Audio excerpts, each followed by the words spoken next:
Hello and welcome to another episode of the Creating Belonging podcast. Today I have with me Tami Chapek. Tami, would you mind introducing yourself to everyone? Hi, so happy to be here. Thanks for having me, Justin. As you mentioned, my name's Tami. I'm an executive leadership coach, and I started my business, We Inspire We, about 6.5 years ago, which is crazy to say out loud.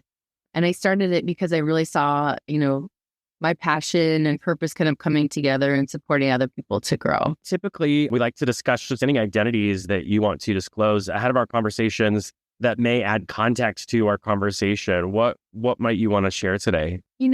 Coming into this, there's a lot of options to dig into on a lot of identities that, I've had to really grapple with over the past. One thing that I think just organically comes out of the work that I do is, being a female leader in a white male dominated space. And I'll kind of share a little bit of my backstory and what led me into the business that I have today. But the high level of it is I grew up in marketing and advertising, and I had all male bosses. So as I went from junior employee who knew absolutely nothing, stepping into the business world and even into, my highest role before I stepped out of corporate was a vice president. And I virtually the entire time had male bosses. I had a couple of female bosses, but across the board, I would say, replicated a lot of masculine and male behaviors. I found myself doing that as a young person, not consciously, really kind of masking my values and who I was and how I was showing up without realizing it. And it did not work, did not help me. So I had to really figure out a lot of that stuff of how do I view myself? What does that really look like? And how do I become a great leader that's authentic to me and really stepping into who I am and what I can deliver to the world? And that then led to me saying, gosh, I want to help other people find this way faster and not have to have as many hiccups or hurdles along the way that I had to go through. Okay, good. So female in a male-dominated industry, any other identities that you might want to throw in?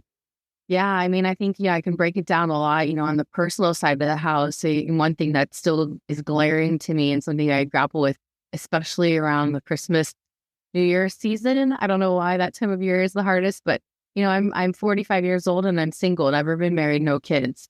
And I feel I get a lot of judgment and a lot of questions about that and a lot of what's wrong with you? Why haven't you found a partner? Because society says we should be partnered off. We should have families. We should be, married, whatever the thing is. And I don't fit into that world at all. A lot of different reasons. I can also layer into there, that singleness cascades into my relationship with my family. Again, all married off, all have children. And so then I'm this weird outlier. I turn it into being the fun aunt, right? Which is great. But I am often the odd person out in many situations. I think I can, layer into that even more into family, right? I have a very religious family, and I would say I'm a spiritual person. So there's some lack of belonging and connectivity there. And I could go on and on and on, right? But those are some that jump right out at me at the beginning. Okay, awesome. So that gives us a lot to work with today. And we'll see if we can not go 3 hours. So let's go back to the first piece that you were talking about, your business and We Inspire We, I want to dig in a little bit there and kind of talk about, belonging, the role of belonging in your background, and then how that informs the work that you do today. Yeah. As I mentioned, when I was growing up in that business world, without realizing it, I just emulated the behaviors of the people around me. So my favorite example, and he is still a very close personal friend to this day, but a boss I had was a first generation Italian who grew up in New Jersey. So he had this very strong, dominant, bold personality. And for him, it worked, right? He was very authoritative and was very senior in his career. And, maybe it didn't flow where people loved him, people hated him. There was no in between, right? But I found myself starting to emulate some of his behaviors as a young white female, right? And without all those years of experience and without those ethnic roots. And I got my hand slapped. Like, what are you doing? You're too aggressive, too assertive. And, women talk about this a lot. It's called the double bind, but there's the two factor that comes in. You're too much of these things when other people might not be judged for it. But, that was one of the first times I realized, and it probably was 27 maybe, that I realized that, gosh, I can't act like that. That's not working. Well, what does work? And it led me down this whole path of self-discovery. Who am I? What do I have to offer? What are those things that are authentic and true to me? And what are my values? What do I really appreciate and what is meaningful to me in life? And start to put those pieces of the puzzle together. Certainly there was trial and error to figure out what stuck, what didn't, what worked, what didn't, and what still needed to be massaged. But that was probably the first time I realized that I was not behaving like me as a person, but a behavior that I thought I should have. And that disconnect really kept me out of being successful and kind of having that sense of belonging in a leadership role. Yeah. So I'd love to dig in a little bit on the authenticity side. We in the creating belonging model, we have authenticity, acceptance, belonging created at the middle of those. So yeah, your journey was really kind of finding yourself outside of emulating what you thought was just good leadership behavior. I want to talk about that a little bit more. So I don't know, just tell me a little bit more about that process. I know you've done a lot of reflection on that journey. Yeah, it's many, many years in the making, and it's hard to summarize, but this is really the basis of what I do every day now in my business, is helping people uncover what it is that they have that's special and unique to them. What are your natural strengths and tendencies, gifts and talents? And truly, what are your values, right? What are those things that motivate you, light you, kind of your North Star that allow you to wake up and show up every day? And really shining a light or raising awareness to those things. And once you have that, then you have the decision of saying, okay, what do I do with this? And I joke with my clients a lot, awareness is half the battle, right? Once you know what you've got, then you can figure out what to do with it. But if you don't know, you're starting, at zero. You've got nothing to really pull out for yourself. And so that was a huge part of my process, was figure, okay, what am I good at? What do I like doing? What are those things that give me joy and satisfaction and fulfillment? What are the things that I'm good at? And also analyzing, even if I'm good at it, do I like doing it? Because there's a disconnect there sometimes too. Right. And, values, I think, is such a broad word that we don't always understand, but really getting into what are those things that matter most to me? And I'm a very relationship oriented, highly connected person. And I don't mean that by way of networking connections, right? I mean it by way of connected to the heart, to the inner person, right? I really believe that, relationships and people are really, what makes the world go around. It. As I was walking into those higher and higher roles, I was just focused on work. This is the stuff that has to go out the door, and kind of putting relationships and the connections to people to the wayside, almost dismissing the humanity of it because it was about getting the work done. So I know I'm talking in circles a little bit here, but the end of the story, right, is the realization of those things and where I was missing, and then starting to figure out how to integrate it back in and embrace that for who I am, and use that as a way, even if it's different than my leaders around me, as a way to help bring the best out of people, still have great results from a work perspective, but finding the balance between those things.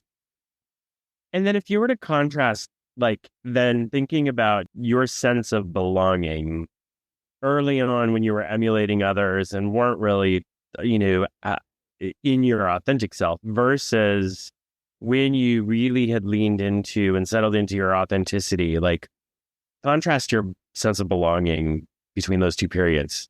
Yeah, it's a great question. And I would say my gut instinct is to say to you, right, in those early days when I was emulating others' behaviors, I belonged in that club. I belonged with those leaders that I was emulating. They accepted me as one of their own because I was just replicating what they did. And there's, the whole human psychology, people that we liked, we want to work with and do similar things, right? So that became a very close-knit and tight group. And so to this day, I'm still friends with all three of those bosses that I had at that time, right? So I had this really strong sense of belonging with them, but it was in opposition to everybody else, in opposition to all the people that I worked with. And I was in a cross-functional matrix kind of role where I was working with people in my function, in, creative functions and finance and accounting functions, all across the board. And if you think about different personalities, different motivators and intrinsic values were very different. So I was excluded from fitting in and belonging into those groups. So there's this huge tension that happened there. So over time, realizing that the tension and the disconnect and those things weren't coming together and having to kind of step more into my authentic self and own it allowed me to belong and have a sense of acceptance across all of those groups. Maybe not 100% in every capacity, but with that acceptance of self and acceptance of others, right? It really started to click and come together. Yeah.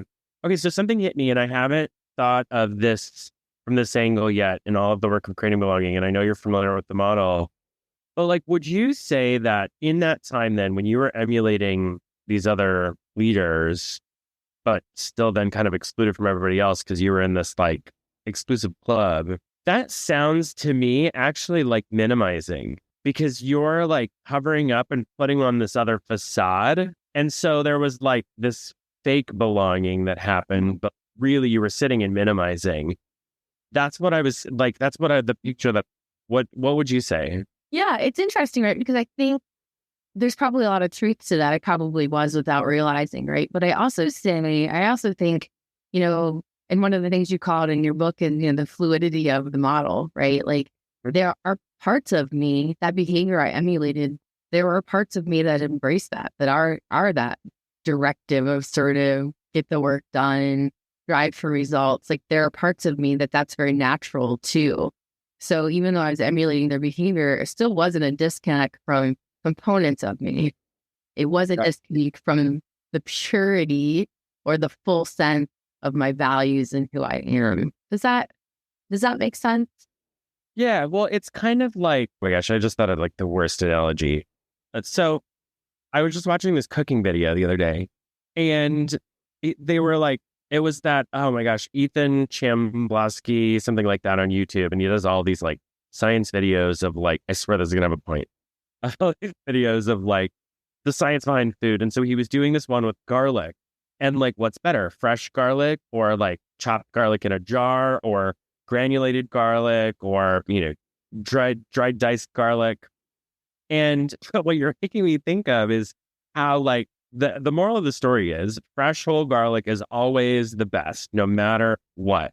But actually, like dried minced garlic or powdered garlic isn't bad. Like jar garlic, throw it out. But like then dried garlic isn't bad.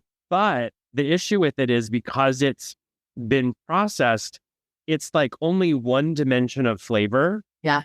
Opposed to all the dimensions that you could incur. Yes. So I'm going to say that like you were like the dried mint Tami, right? Like you were something that was still natural to you, but it was like emphasized one dimension of you and not the rest of you. Yes. I think that's a wonderful analogy. And it's true, right? It was a component of me, right? It was a talent, a skill, right, that I had, but it wasn't the best version of it or the fullest version of it, right? It was a Yeah. I mean, I think it's a beautiful metaphor up there. And like, if you really want to, like, maybe I'll link to the episode. It's like a 20-minute episode on garlic. But no, that makes sense. So like, you weren't necessarily, you were partially minimizing. You were minimizing some of your stuff, but there was some that like, you weren't acting out of complete unnatural. You just found this piece inside of you that actually fit and worked, but you didn't get to use the rest of that's like you. Yeah, and bear with me on this and certainly challenge the way I'm setting this up, right? But it's almost like with that group of leaders, that component became that sense of belonging with them. And that was the only thing that was focused on or emphasized. So everything else was minimized everywhere else, right? So it's one of these things. The minimization, right, is what kept me from truly belonging in the rest of the audience around. Yeah, I love that. Yeah, so that's I like that, and that's just like an example of. I think the moral of the story is whole fresh garlic is the best, and when we can be our full authentic self. Granted, we've got to balance that with good, radical acceptance of others. But I love that. Okay, I want to switch gears because there is a subject that you mentioned that I don't think we've talked about. Like, we haven't talked a lot about relationships. I think one episode this season we've dipped into a very surface relationship, but you had mentioned, single woman, 45. You said your age, so it's true. It's my age. own it. And so that impacts your belonging in different groups and different places. I would love to explore that and just understand a little bit more. Yeah, candidly, in every dynamic, I can't think of one where it doesn't come into play. And maybe I'll think a little bit harder on that, but it's separates me from, I'm different from in most situations, right? When I look at my family, parents, siblings, everyone's married, everyone has children, right? So there's a disconnect for me. When I look at my group of friends, and this has changed over the years, right? When I was in my 20s, I wasn't an anomaly. Now that I'm in my 40s, I am kind of an anomaly. I have very few friends that I can put in the same bucket as me. But, everyone's married or has children or both, right? So there's a separation there. And that plays into, how you manage your daily life, where you show up, what your interests are, your priorities, your flexibility. Everything changes when you have other things in the mix. She was up at work, back when I was in corporate America in particular, I would carry a lot of guilt that I've had to work later to compensate for my married or parented friends or colleagues, right? Because they needed to go home and take care of the rest of their life. I didn't have anything waiting for me. Therefore, I should pick up the slack. And I know I'm not alone in that. I've talked to a lot of single people who feel the same way and carrying this around with them. So I just think that there's so many legs to it. I meet people for the first time, and that's one of the first questions they ask, regardless of who they are, right? Like, well, tell me about your family. From my mom, right? Like, I don't think that's what they're really asking. So it is a big disconnect. And I don't know that it's always limiting, right? But I am very different than most people, especially in my age category. Yeah. It's interesting to think about. It's something that, so I, forever, up until 7 years ago, identified as like the single professional. And it's weird now to think like, oh, wow, I've been in a relationship now for 7 years. So like, I'm not that same person. But I totally remember like being in my 30s, and this isn't a gender remark necessarily, other than a stated fact of the specific incidents.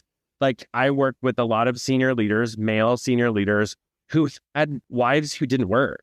Yeah. And so like, I found myself stressed out because like, I didn't have time to pick up my dry cleaning. Like, I would be working 12+ hour days, and they had their lunches ready from their stay-at-home partner. They had their laundry taken care of from their stay-at-home partner. I'm like, when do I get to do laundry? Like, nobody's doing this to me. And not that we need someone to be at home doing those things, but that was something that I remember from those days. Yeah. Support system, right?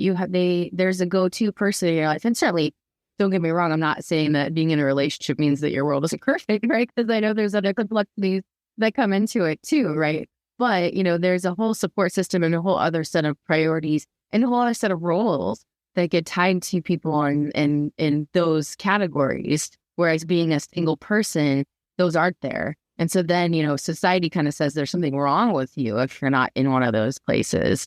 It's hard to not feel that way from time to time when you have other people around you. And I can't tell you how many times I've been asked the question, so why are you still single? Like almost as if like, what am I doing wrong? I don't know. You tell me why I'm still single. Yeah. There's so much judgment in there yeah. But that's a weird question. I've never asked that. I don't think I've ever asked that because I identified as like a perpetual single person for so long. I hope that I would never forget. Yeah.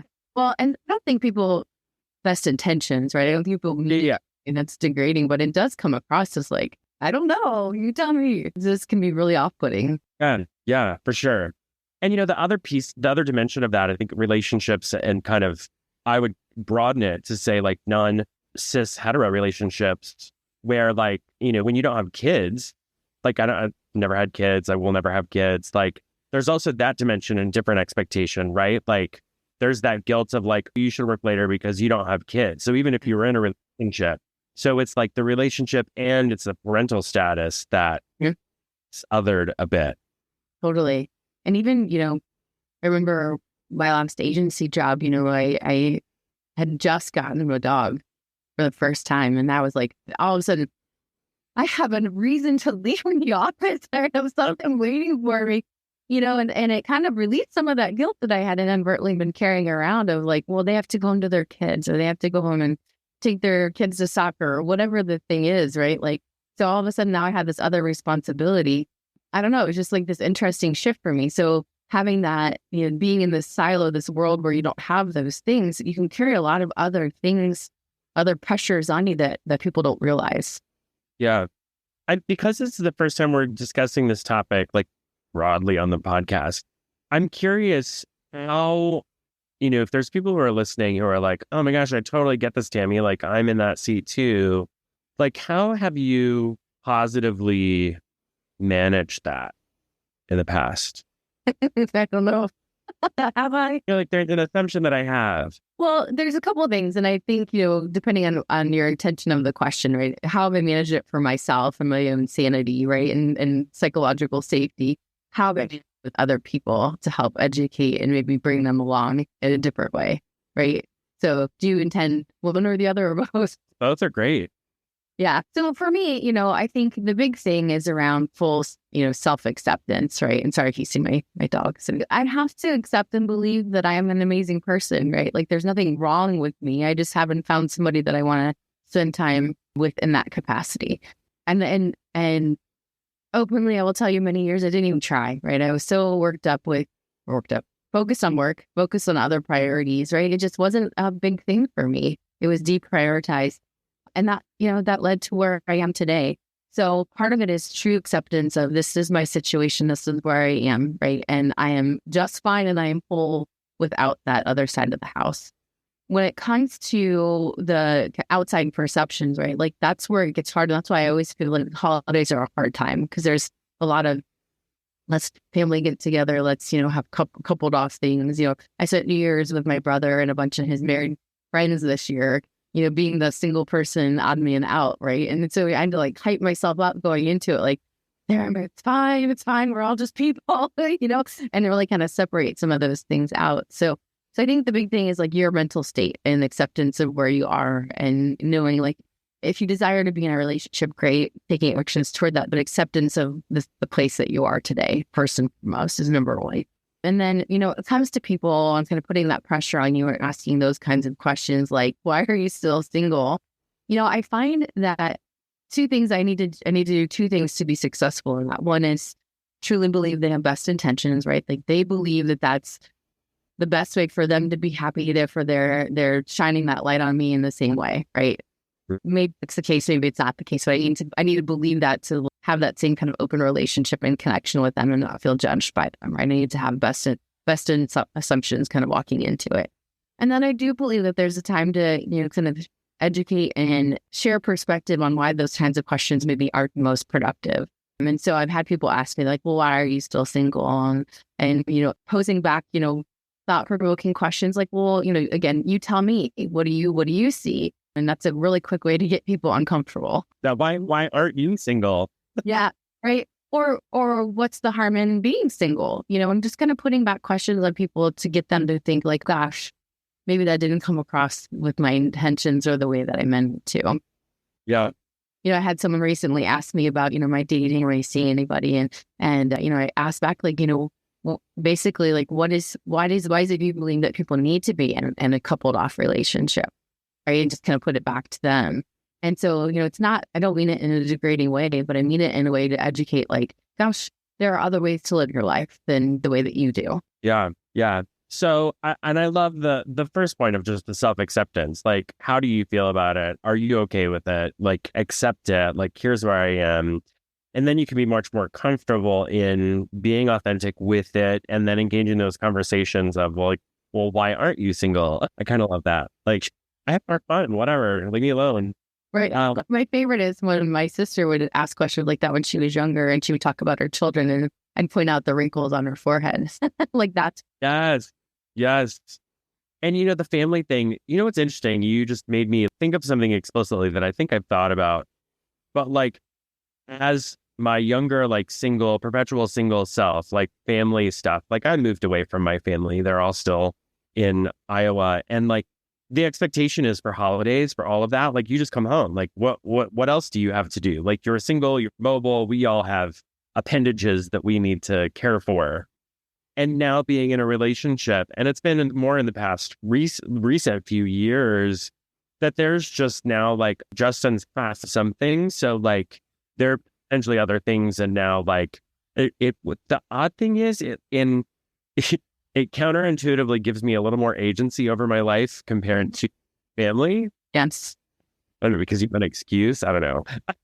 It's just weird. No, because there have been years where I have not been so inclined to come home for specific holidays for various reasons, going on a trip or doing something for myself.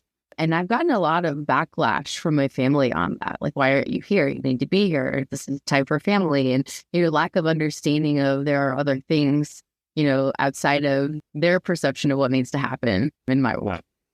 Yeah. There's so much there. Family is challenging. Well, Tami, thank you so much for joining me on the podcast. I love the conversation. We got a little bit of professional stuff. We got a little bit of personal stuff. And I love all of it comes back to that authenticity of, on the, understanding that our full, fresh garlic selves, and then being comfortable with kind of who we are in our situation and being able to navigate our spaces in that way. So I love it, Tami. Thank you so much. I'll make sure that I provide some links so people can find you, connect with you. But is there anything that you would like to share before we close out about how people can find you or anything you want people to know about you?